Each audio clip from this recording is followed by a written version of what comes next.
Would you like to learn how to write a story? Okay, that's exactly what we're doing today.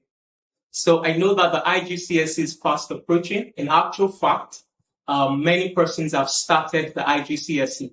Okay, because I know that some students are writing the ICT practical on the 3rd of April. So the IGCSE is in already. Now let's talk about how to write a story. In the 05000990 IGCSE First Language English, you have to write a story, and you're writing the story in paper 2. In paper 2, you have to attempt just 2 questions, and you have to fight for 80 marks. And you have to choose whether to write a narrative or to write a description. Today, I'm going to focus on how to write a story. What is a story? A story is simply a narrative of an incident. So oftentimes I tell my students that narrative writing is storytelling, because what you're doing is that you are telling a story about an incident. You are narrating to the examiner something that happened, okay? And the main goal is to illustrate the question. So let me just try to give you a brief definition of what a story is. What is a narrative? A narrative is a piece of writing that tells a story. It tells a story. It illustrates a question. It illustrates a theme. It illustrates a belief. Okay? So when you write your narrative, what you're doing is that you are telling a story that illustrates something. The something could be a theme. The something could be a belief. The something could be a fact. Okay? And when you write your story, what are the things you must pay keen attention to? You must pay attention not only to the element of narrative writing, but also to the structure. I often tell my students that writing a story is not difficult. Oftentimes, the challenge students face is how to structure it. You guys know exactly what to write. You know what to write because your mind is full of ideas. Ideas you got from books, ideas you got from stories you've read, ideas you got from your famous TV shows, ideas you got from movies. So in actual fact, your minds are full of ideas. The only challenge is how to communicate those ideas in the form of a narrative. So today, I'll be focusing primarily on how to write your story and on what to look forward to ensuring that your story contains. So I'm going to start with the elements of a story. When I write my story, what are the elements that must be found in my story? Every effective narrative comprises the following elements. The first thing which is important is that every story has characters. In the context of the IGCSE, your characters shouldn't exceed 3. Okay? When you write your story, okay, in the IGCSE, you should have about 3 characters in your story. Why shouldn't you have more than 3 characters? It's because you're writing in just 450 words and you're doing that in less than an hour. Okay? So can you manage more than 3 characters in 450 words in less than 60 minutes? I don't think so. So it is very much advisable to stick to just 3 characters. Now, when I say 3 characters, I mean 3 major characters. Your story could have a bunch of people at the train station. Yeah. Your story could have a multitude, okay, somewhere at the mall. Good. But the major characters, okay, around whose life your story must evolve must not exceed 3 characters. So one of the first elements of narrative writing is characterization. And characterization refers to the characters as well as the way these characters are portrayed in your story. We equally have dialogue. The characters in your story must talk to one another. And it is through dialogue that the characters come alive. So dialogue is the second element of an effective narrative. The third element of an effective narrative is setting. Every story occurs in an environment. It could be a physical environment, or it could be an environment that is attached to an era or time. So settings could be geographical setting, or it could be spatial setting, okay, which is called time setting. All right. So it's important for you to set your story in a specific location and within a specific time frame. All right. Now that's the third element of the narrative. It's also important for you to know that every narrative has description. It's not descriptive writing, it's narrative writing. But for your characters to come alive, you must make an effort to describe the characters. For the environment of your story to come alive, you must make an effort to describe the environment of the story. And what description does to your narrative is that description creates atmosphere. So let me give you an example. You're trying to describe a beach. The way you describe a beach could create atmosphere. And the atmosphere could be one of fun, or the atmosphere could be one of terror. So imagine I could describe an incident at a beach, and my audience has the impression that, oh, it's a party going on at the beach. However, I could also go about describing an incident at the beach, and the impression the audience would have is that there's a terrorist attack at the beach. So description is important because description contributes immensely to how atmosphere is created. And when I say atmosphere, I'm simply referring to mood. Now, what are the other elements of your narrative? Action. Most times, people assume that action only has to do with guns, swords, active action, somebody's running, some persons are shooting and all that. No. Action is simply what a character does to achieve their goals. So let's say I'm sleeping. I'm sleeping so I could be refreshed. That is action.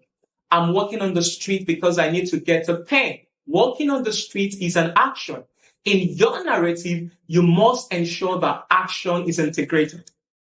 And I always say this, the king of all elements of the narrative is the perspective. Ask yourself, who is telling the story?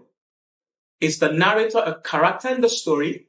If the narrator is a character in the story, then the narrative perspective or viewpoint is first person, because it means that the story will be told with such pronouns as I, me, we, us, and the like. Now, or is the narrator of the story outside the story? If the narrator of the story is outside the story, then that story has the third person narrator, which is also known as the all-knowing narrator. So these are a few of the elements of your narrative. And it's important for you to ensure that all these elements are well integrated in your story, because they go a long way in making your story engaging and effective. Now that's on the elements of the narrative. Now let me talk to you about how to structure your story. Now it's one thing to know the elements that make up your story.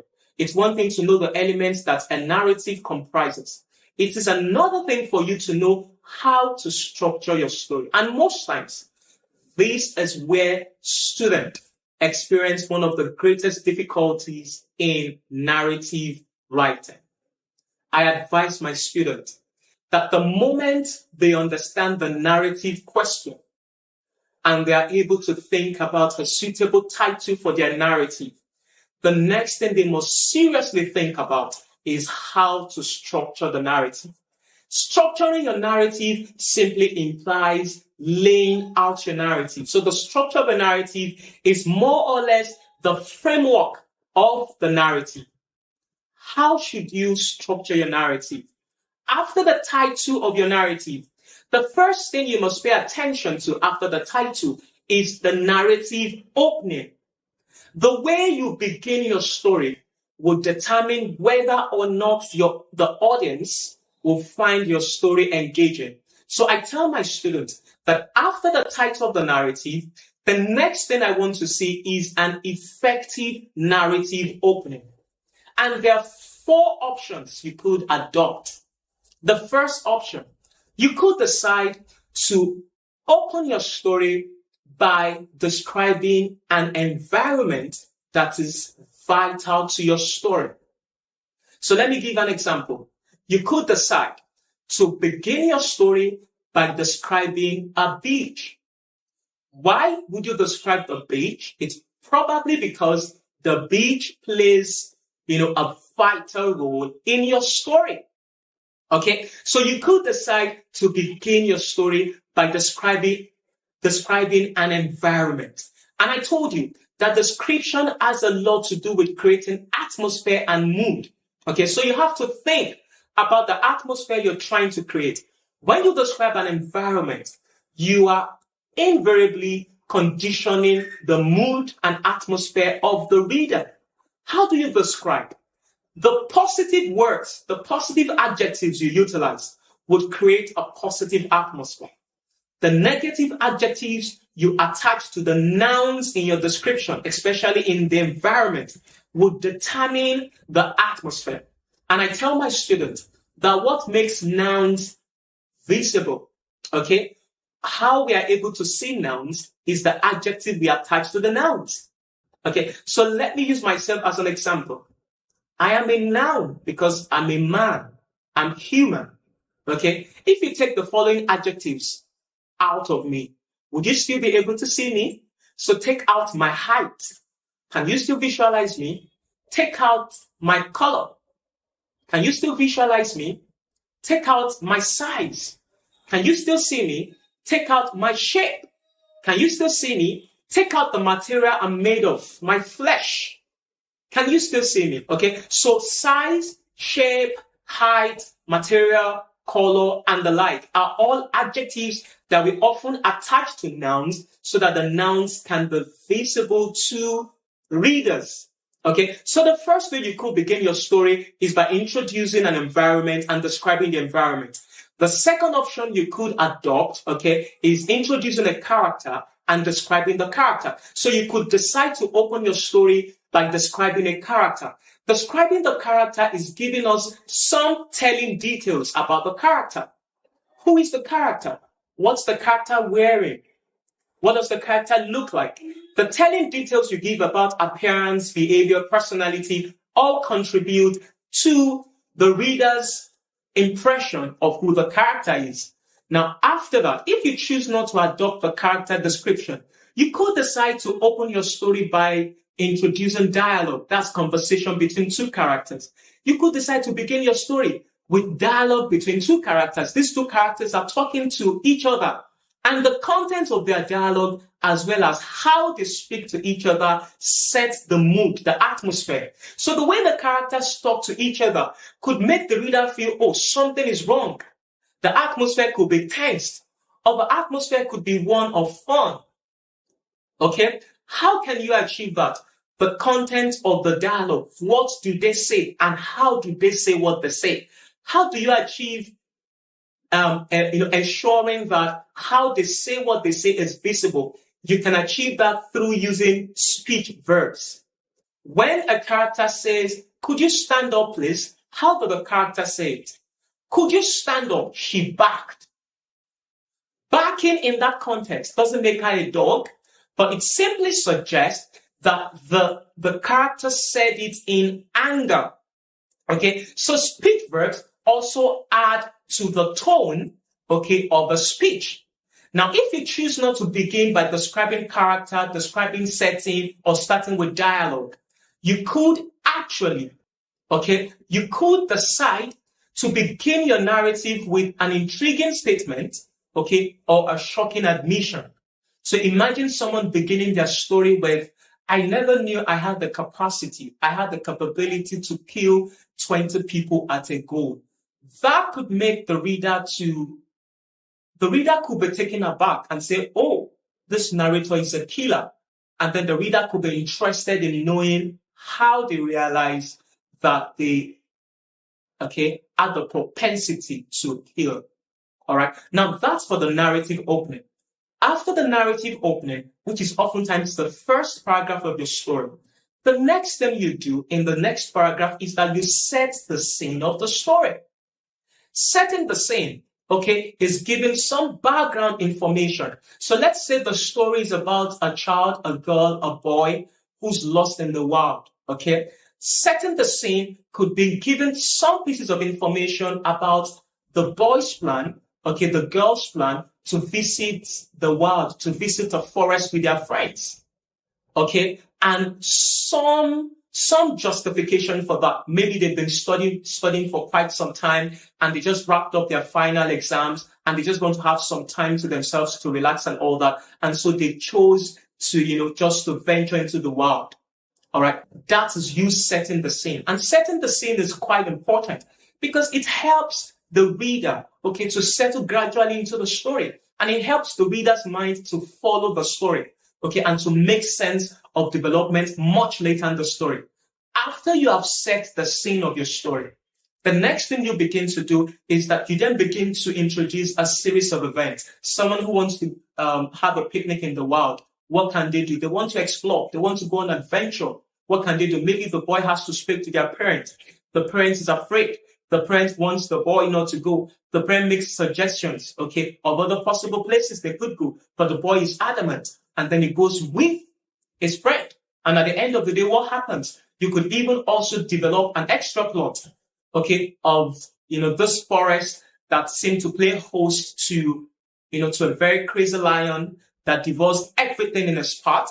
Or you could decide to ensure that the wild, in this case, okay, the time of the year, maybe it's probably winter or something. And, there seemed to be scarcity of prey and all of that. And so, just prepping the reader and preparing, the audience for what is to happen in your story. Now, when you have set a series of events in your story and you've actually built all the events to a climax, which is more or less like the tipping point of your story, you then move on to the resolution. The resolution is where you then begin to resolve the conflict of the story. Having reached climax, you begin to resolve the conflict up until when you eventually resolve the story. And oftentimes, I tell my students that never wrap up a story without tying up loose ends. Okay, so let's say there are about 3 characters, and it's only 2 characters that have been engaged so far in your story. The reader will be questioning, so who is the 3rd character? What is the 3rd character doing in the story? How is the 3rd character relevant to the story? Now, these are some of the things you need to learn about the element and the structure of your narrative. I still have a lot more to teach you, but I really want you to subscribe, share this video, okay, with your friends, and like this video, okay, because you have a lot to get. And if you think you probably might want me to take you on one-on-one extramural, private tutorial, just in order for you to understand what it takes to write a story. Okay, my contact details will appear at the end of this video. Okay, and you please feel free to contact me. I would be very glad to take you through it. Bye-bye.